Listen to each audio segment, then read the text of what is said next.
fill in the blanks. তো ইয়াতে আমাক কেইটামান নম্বৰ দিছে E9A, E9B, E9C, E9D.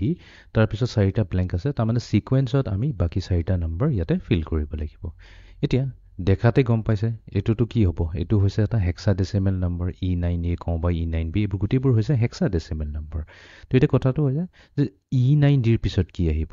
তো আমি হেক্সাডেচিমেল নম্বৰবোৰ কি হয় আমি জানো যে 0 আছে, 0 পিছত আহিব 1, তাৰপিছত আহিব 2, তাৰপিছত 3, 4, 5, 6, 7, তাৰপিছত আহিব আমাৰ 8, 9, 9ৰ পিছত কিন্তু 10 নাহে যিহেতু হেক্সাডেচিমেল হয় ই আহিব B, 9ৰ পিছত 10 হয়, 10টোক আমি হেক্সাডেচিমেলত E বুলি কওঁ A, B, C, D, E, F। Okay, এতিয়া আমি এই যোনটো আমাৰ হৈছে লোৱেষ্ট ছিগনিফিকেণ্ট ডিজিট সেইটো চাম। তো অফক'ৰ্ছ এৰ পিছত আমাৰ কি আহিব? বি আহিব, সেইকাৰণে এইটো আহিছে আমাৰ বি আহিছে LSDত। দেন বিৰ পিছত আহিছে চি, চিৰ পিছত আহিছে ডি। তো তাৰমানে কি ডিৰ পিছত আহিব লাগে ই।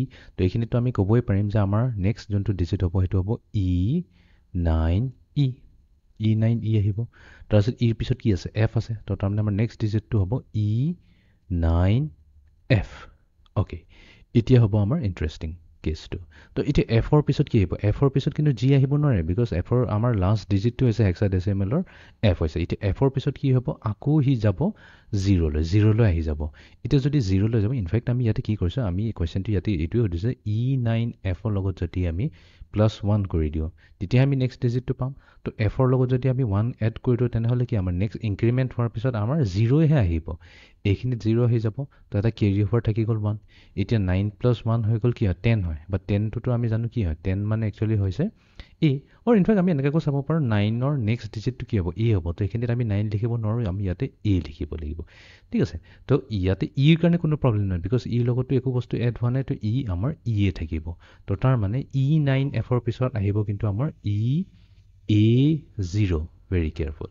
তাৰপিছত EA0ৰ পিছত এতিয়া আকৌ আমি এতিয়া +1 কৰিম, তেতিয়া আমি নেক্সট পাম। এতিয়া 0ৰ নেক্সট ডিজিটটো কি হ'ব? 0ৰ নেক্সট ডিজিটটো হৈছে 1, তো এইখিনিতে আহিব 1। এতিয়া এ লগতো আমাৰ কোনো ইনক্ৰিমেণ্টৰ ইছ্যু নাই, তো এ থাকিব আৰু ইউএ হৈ থাকিব। তো এইটো কি হৈ যাব আমাৰ EA1।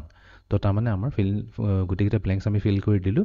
চ' E9Dৰ পিছত আহিব E9E, তাৰপিছত E9F, তাৰপিছত EA0, EA1।